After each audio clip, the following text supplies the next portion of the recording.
Andriamatoa Patrika Raharomanana, izy moa zany dia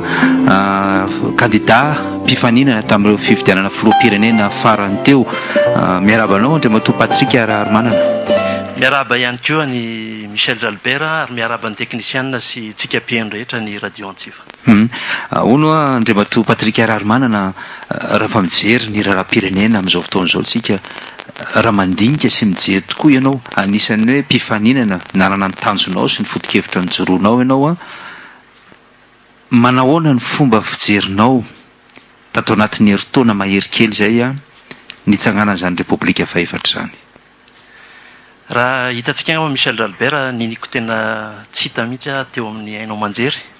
na teo amin'ny radio na télévision, tsy hoe akory hoe nanjavona fa nanara-maso akaiky foana ny raharaham-pirenena. Raha tsy haivona kely ny tantara, araka le teninao hoe candidat tamin'ny filoham-pirenena koa tamin'ny filatsahana zany filoham-pirenena. Resy ny premier tour, zany voalohany candidat ny arahaba, andreo izay nandresy tamin'ny deuxième tour, ary amin'ny maha hoe mpanao politika ny tena, satria matoa andray anjara amin'ny resaka hoe fifidianana filoham-pirenena zany dia politika no atao, dia ny safidy rehefa afaka ny resaka na tamin'ny Robinson na tamin'ny Hery Rajaonarimampianina. Rehefa ny fandinika ihany koa moa zany ny antoko, satria ny antoko manana mpikambana marobe ihany koa, dia nanapa-kevitra ny hoe ndao ary tsika anohana ny Hery Rajaonarimampianina, tsy olona no toanana fa le tetikasa rehetrarehetra. Ary mazava ho azy, zay moa zany nametraka tetikasa maromaro tao anatin'izany, ren'le hoe famoronana asa sy ny resaka fitsinjaram-pahefana anisany tao anatiny, dia ny arahana andinika zany dia hoe ndao ary ho toanana i Hery Rajaonarimampianina. Herintaona teoriana, ny zavatra hitanay aloha amin'izao dia hoe lasa politika manilika namana ary politika manilika ny vahoaka lay fitondrana, fa lasa politika nataka tena ratsy be le fitenenana, fa ny zavatra rehetra atao zany tsy mikendry an'izay le hoe famoronana asa zay, na mikendry an'izay le hoe fitsinjaram-pahefana tena izy zay, fa ny zavatra hafa indray ary ny tena mitranga. Hitantsika mondro avao tatoato, za tsy hanao commentaire andreny satria mbola misy ihany koa ny hoe any amin'ny raharaham-pitsarana, fa ny zavatra misy teny tokana tsy jadonao zao no misy eto amin'ny firenentsika. Efa tsapanao ve zany tany am-pendohana dia sa ianao nisy fifanarahana ve teo aminareo teo amin'ny resaka hoe fanohanana, nisy fifanarahana, nisy deal natao ve tao anatin'izany, sa hoe andeha ho tohanana fotsiny fa mitovitovy ny programan'asa amin'ny ankapobeny dia anohana ny Andriamatoa Rajaonarimampianina? Ny resaka fanaovana moa tamin'izany zany hoe tsika moa zany zao fa tonga amin'ny hoe misy zavatra efa azo avoaka ny resaka, na dia hoe ny tena moa zany amin'ny hoe efa candidat zany tsy maintsy misy ihany ny hoe dinidinika ny fanaovana tsy azo avoaka mason'olona mba ho fanajana n'ilay hoe dinika manokana ny fanaovana. Tsy resaka hoe secret zany na hoe tsambaratelo na hoe resaka miafokafana, fa resaka fanajana fotsiny. Fa ny zavatra nisy kosa aloha dia ny hoe teny nataony tamin'izay dia ny hoe Ravalomanana no fahavalony voalohany, zay ny teny navoakan'izay. Rajaonarimampianina ny resaka tamiko hoe Ravalomanana no fahavalony voalohany. Ka zao izao mifampitatana zany. Zay ny resany aloha. Za moa zany tsy manana fahavalo any Ravalomanana, fa zay ny resany aloha tamin'izay. Tao amin'ny Hilton izy, tao amin'ny Carlton izy niona, izy ny antso fa tsy za akory nangataka fihaonana tamiko. Zany hoe nivoriany zany ny olona rehetrarehetra hoe zay olona manohitra ny Ravalomanana anisany nangoniny tamin'izany. Za mihitsy zany ny tena objectif tamin'izany. Zay ny teniny, tsy fantatro hoe inona ny objectifany moa, fa zay ny teniny. Za moa zany napiditra ny resaka hoe ny antetikasa no ifanohanako aminao. Ary za koa tsy manana olana manokana, na dia ataontsika hoe mety misy ary zany, tsy manana olana manokana ako amin'ny resaka Ravalomanana. Fa inona mety ho tambiny ary raha ohatra hoe nanohana azy ianao? Ny azy zany ny tambiny dia resaka eo amin'ny fitondrana ny firenena ho any amin'ny tsaratsara kokoa,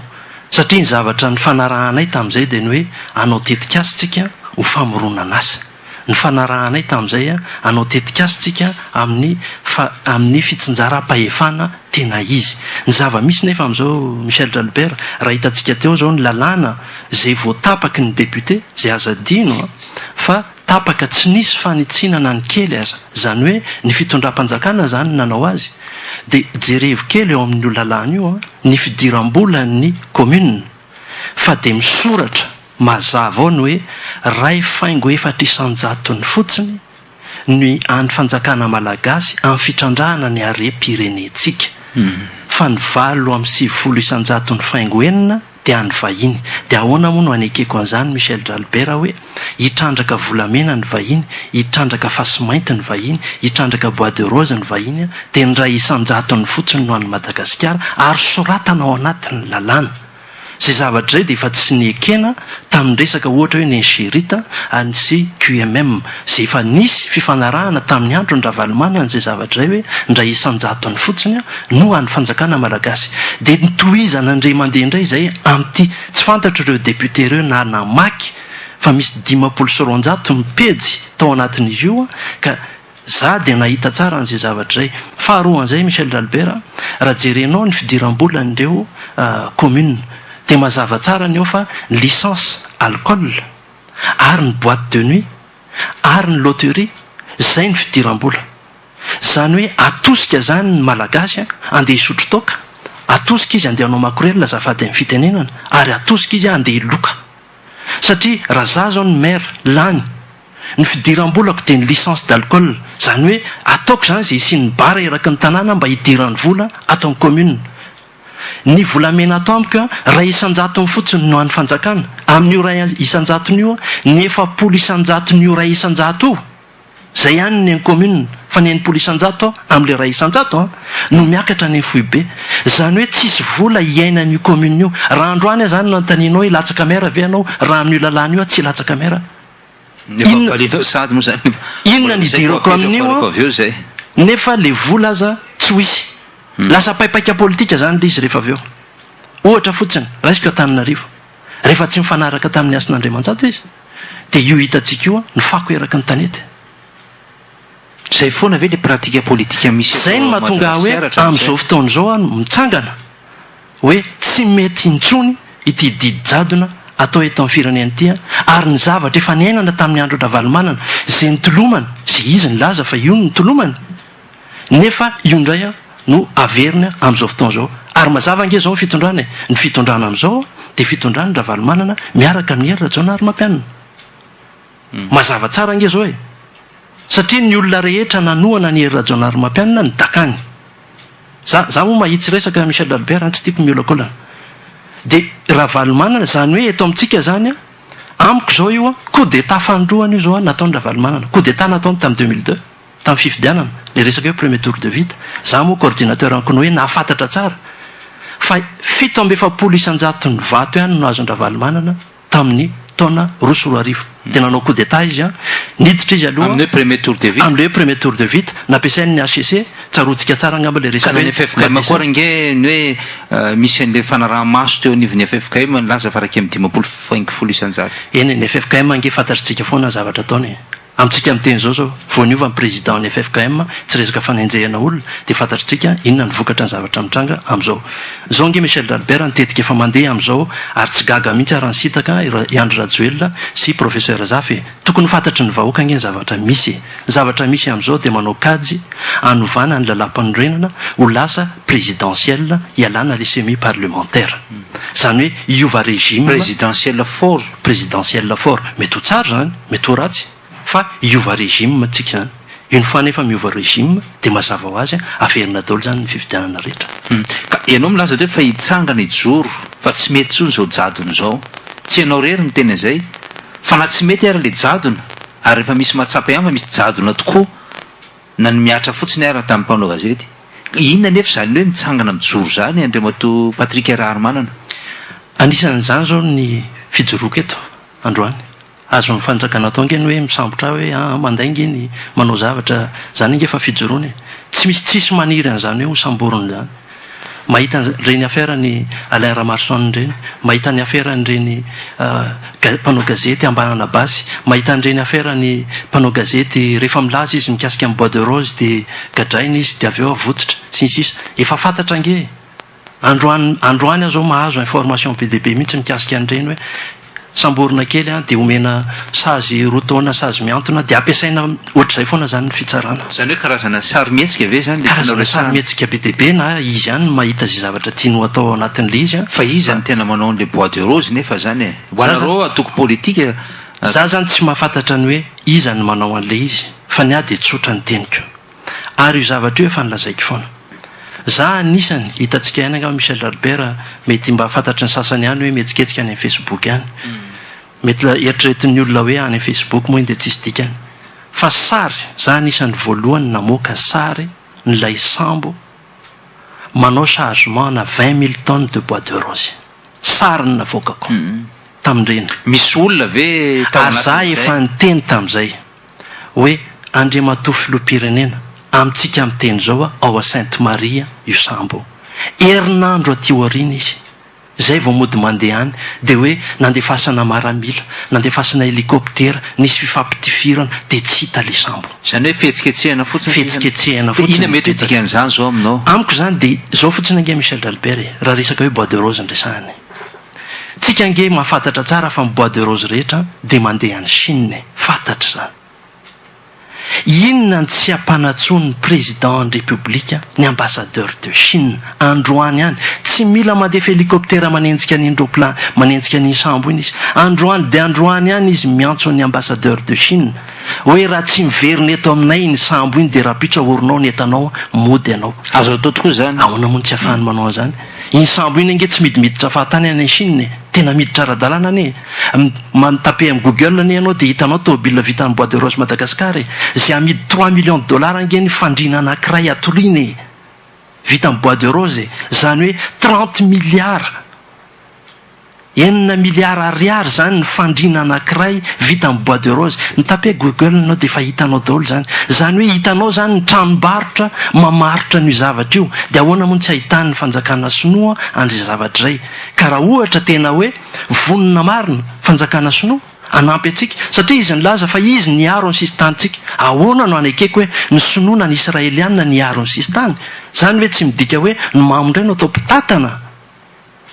ka tsy eken'ny eritreritro mihitsy ary amintsika amin'teny zao ny Albert oka ho fantatritsika efa misy 15 millions d'hectares 10,000 tapitrisy hectara zany hoe 300 ny tanin'ny malagasy zany efa eritreretina omena ny israeliana amboleny eny ka raha omena amboleny moa maninona tokoa zany or Albert raha mokarany mba tsy ho fantatritsika ve zany hoe taiza ho aiza zany Palestine zany tamin'ny 20 taona lasa ary aiza ho aiza Gaza sisa metatra toradro kely sisa no azon'ny Palestine amin'izao adiny Palestine nanomboka tamin'ny andron'ny Jesosy Kristy ny adiny Palestine sy ny israeliana ny resaka ady tany dia ahoana ny anomezanao ny 300 zany hoe ny apahatelon'ny Madagasikara omenao ny israeliana aiza moa zany io tany dia hatramin'ny tany pasanao ngery Michel Albert azafady indrindra mety tsy hitanao tsony afaka 20 taona aiza moa zany io tany mbola vao fikasana zay ka zay mahatonga amin'ny joro hoe tsy ekeko mihitsy ny fanaovana varoboba ny firenetsika satria tsy izay no anoanako ny Hery Rajaonary Mampianina fa hoe ny ampandroso any Madagasikara ary ny fananana misy eto amintsika eto dia mahavelona tsara mihitsy any Madagasikara na tsy ary ho diso fanantenana ianao tamin'ny fanohanana azy ka rehefa diso fanantenana ary ianao ina mba nataonao tao anatin'izay hoe fahadisom-panantenana izay dia mba niresaka taminy ve hoe tena zana nohananao fa reto ny zavatra nataonao ohatrany tsy azoazoko loatra za Michel Albert tsy mba karazan'olona miteny ohatr'izao fotsiny ny tena candidat filoham-pirenena ary na natetika asa be deaibe azo porofona ary navoakako ampabe maso mihitsy fa nisy vinavina tetika asa anangana resaka panneau solaire hoe amatsiana any Madagasikara zay mahatratratra any amin'ny 100 mégawatt eo amin'ny 300 mégawatt eo ny filan'ny Madagasikara zany hoe ny apahatelony zany misy le famatsimbola efa atao 400 millions de dollars le dossier ray manontolo efa 500 pejy efa napetraka any amin'ny ministère nalefa any amin'ny directeur de cabinet en présidence nalefako any amin'ny présidence nalefako any amin'ny prime ministre mbola tamin'ny andron'ny Coly Roger ananako ny taratasy fa naporofona fa voaray an-jareo io dossier io fa hatramintsika amin'ny teny zao tsisy tia alalan'le resaka nefa ny délestage manjeko izy ny fitenena. Izay ve nahatonga anao ny azakazaka fa fandrenesako azy mantsy zao toatra ny hoe fa lasa any amin'ny hoe mapara miaraka amin'ny président Andry Rajoelina. Tsara ho azavaina tsara, Patrick Raharmana zany no lehibe ny antoko vitatsika io. Azadino fa za sy ny antoko vitatsika dia nanohana ny Hery Rajaonarimampianina rehefa resy tamin'ny premier tour. Ary ny tamin'iny nefa hoe semi parlementaire ny régime misy eto amintsika. Zany hoe tsara ny manana filoham-pirenena fa ny député ny manendry ny prime ministre sy ny mitondra ny exécutif rehetrarehetra manangana ny gouvernementa. Ka raha ohatra zany mipetraka ny filoham-pirenena nefa tsy manana n'ilay majorité parlementaire izy dia milanilana zany le fitondrana. Zay ny natonga ny vitatsika zany nanohana ny Hery Rajaonarimampianina ho filoham-pirenena rehefa tsy lany zay, ary zay kosa tsy nanolotra député fa nanolotra ny mapara, zay ny mapara ny nanolotra sy nanohana ny Hery Rajaonarimampianina. Ka ao anatin'izay logika politika izay zany, Hery Rajaonarimampianina androany nandaka ny mapara, fa tsy fomba ny vitatsika na Patrick Raharmana na mandaka ny namana zay efa nitoanany. Ka rariny tokoa zany raha hoe misy ny communal amin'izao dia miaraka amin'ny mapara zay efa tao anatin'izay le hoe fifanohanana hatrany amin'ny filoham-pirenena izay, satria Hery Rajaonarimampianina hiaraka amin'ny Ravalomanana amintsika miteny zao mazava ny azy. Fa zahay kosa ny lalana zay efa nifaritanay no hiarahanay, zay izy no misitaka fa tsy zay no misitaka azy. Ianao nefa teo ny teny hoe raha le lalàna atao amin'izao fotoana izao io tsy ianao mihitsy ny latsaka ao anatin'ny hoe be ny tanàna, fa ianareo rehefa handatsaka zany miaraka amin'ny mapara, raha zay ny fahazoko andresako teo, dia iny fampirisihana ny namanao aizy zany. Io nge Michel Albert, ny antoko politika zany tsika zany tsy tokony hoe hisy resaka hoe fiatsaram-belatsia. Ny antoko politika dia natao hoe aka fitondrana. Raha ny mapara amin'izao fotoana izao izy nametraka ny tetikadiny zany, za moa tsy mapara fa miara-miasa aminy amin'ny resaka hoe service informatique fanangonana an'ireo candidat ireo sy izay mbola ho rapitso moa mbola tsy fantatro. Fa ny azy zany apetrako ny hoe anjarany zareo no mahita hoe ahoana ny fomba azahoany be indrindra, satria tsika efa hipetraka amin'ny hoe andao aka fanjakana amin'ny ara-dalàna hatrany mba tsy isiany hoe fanonganam-panjakana indray io sinsisa. Dia ao anatin'izay zany no hoe izy no aka n'le communal mba hahafahany mampiseho ihany koa hoe izy ny tompon'ny tany sy ny fanjakana eo amin'ny fitondrana. Zany hoe mety misy démonstration de force ngeza be ao aorianan'ilay fifidianana be tanàna. Raha ny fantatro nge Michel Albert, ny fifanarahan'ny HVM mbola komity mpanohana izy tamin'izany sy ny mapara dia nazava be ny hoe tsy hanangana antoko politika ny HVM fa ny candidat ny mapara no toana ny filohan'ny repoblika ary ny député any mapara anohana ny Hery Rajaonarimampianina. Azadino zay ny fifanarahan'zareo. Zay ny fifanarahan'zareo. Zany hoe Hery Rajaonarimampianina mandray ny filoham-pirenena, ny mapara mandray ny exécutif. Taty aoriana nefa Hery Rajaonarimampianina niaraka amin'ny Ravalomanana. Zany hoe nivadika izy nandeha tany amin'ny zanakidada mba hahafahany indray zany naka majorité tany dia namorona ny PMP iny moa izy zay fantatritsika fa nanitsakitsaka ny lalam-pandroehana tato amin'ilay artikla 450 iny moa tsy iverenantsika, mbola niditra indray mandray ihany koa izy tamin'ilay fanendrena ny prime ministre amin'izao fotoana izao, mbola nampiasainy ihany koa ny haute cour constitutionnelle zay ozy aho hoe mbola tsy ara-dalàna ihany koa. Ny senita amin'izao fotoana izao mazava be, ny senita mbola hoe comité électoral national indépendante pour la transition. Zany hoe tsika zany amin'izao fotoana izao Michel Albert dia mbola ao anatin'ny tetezamita foana. Ary ny tena tetezamita ihany satria fanohizana ny tetezamita ngenareo an'Andriamatoa Hery Rajaonarimampianina, satria tao anatin'ny tetezamita izy dia nampanohizana ny tetezamita. Tsy fantatro zay hoe nampanohizana. Ny azy zany mazava tsara. Ny tetezamita amiko aloha zava tsara. Dia izay nanao soni rehetrarehetra tao anatin'ilay tondrozotra. Zany hoe tao zany Andry Rajoelina, tao Ravalomanana, Ratsiraka tsy niditra tamin'ny tondrozotra, tao Rizafy Albert ary tao ireo fikambanana isan-karazany. Ny vitatsika tsy tao anatin'io. Zany hoe raha hanaratsy na hifanakina amin'ny resaka tetezamita zany zareo dia samby zareo no tatana tao tsy afaka miala amin'izany raha ihany izy rehetra raha izy tao anatin'izay zay tompona andraikitra ny tsy fantatra hoe iza nanambony ny président de la république amin'izao ministre ny finance tamin'izany tsy afa miala amin'izany koa izy ary izy anisan'le voasazy ny international le 109 ary iny moa raha tadiditsika Michel Albert nitondrako teo anivon'ny HCC fitoriana hoe olona efa misazy ve no atao filoham-pirenena fa namoaka moa ny HCC hoe ekena ny filatsahany dia za maha olony tandalana ahako dia nanaiky ny filatsahany ary nanoana azy mihitsy ary satria efa napetraka ny fitsarana hoe ara-dalàna iny fa amin'izao fotoan'izao moa averina ihany ny tantara ao anatin'ilay izy dia hoy izy aho hoe tsara zany ny ipetrahan'ilay izy hoe ahoana ny fomba ahafahana manao an'izay hoe fahangalana fahefana amin'ny alalan'ny fifidianan'izay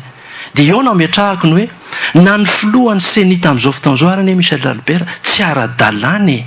satria filoha ny filohan'ny senita Atala Beatrice dia rehefa voatendry ministra ny raharaham-bahiny izy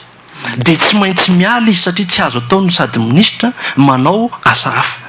dia misy zany ilay zokiolona tao amin'ny senita nandray vonjomaika zay voafaritra ny lalàna zay tsy mihoatra ny ray volana dia efa tokony soloana izy nefa hatramin'izao dia miziriziry tsy mety hiala ao koa izy zany hoe hatrany amin'ny lisitra ny mpifidy zay hosoniavin'io président ny senita amin'izao io zany dia efa tsy ara-dalàna zany hoe ny fifidianana ho avy eo zany ny fifidianana rehetra ho avy eo zany Michel Albert dia tsy ho ara-dalàna ary ianareo irotsaka ihany ary zay no nyteneniko foana zangy hatramin'izay tadiditsika le hoe baolina atanimbary indray ve no atao ty raha raikitra ny baolina atanimbary dia andao ary atao baolina atanimbary teniko teto zay tamin'izany ny invitenao tamin'indray andro iny baolina atanimbary zava-misy amin'izao fotoan'izao zany engany tsy ho tonga amin'izay hoe rehefa aresy ve ny HVM satria anazy moa ny HCC dia andeha hitory izy hoe tsy ara-dalàna io président senita io dia midoboka daholo le fifidianana ray manontolo zany efa misy paipakady zay paipakady zay ozy ahako hoe manimba zavatra nefa ny firenentsika teny efa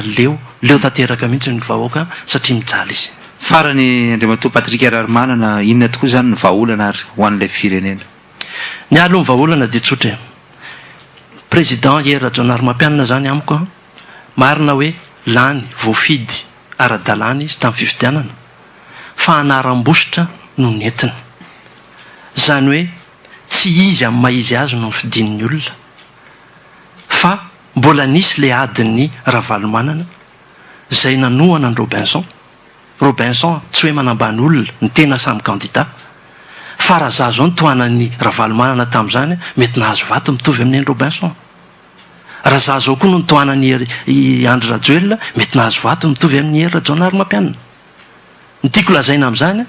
dia na Robinson na Patrick Raharmanana na Sara George azafady manonona olona na Rajonarymampianina dia tsisy ireo ny lanin'ny vahoaka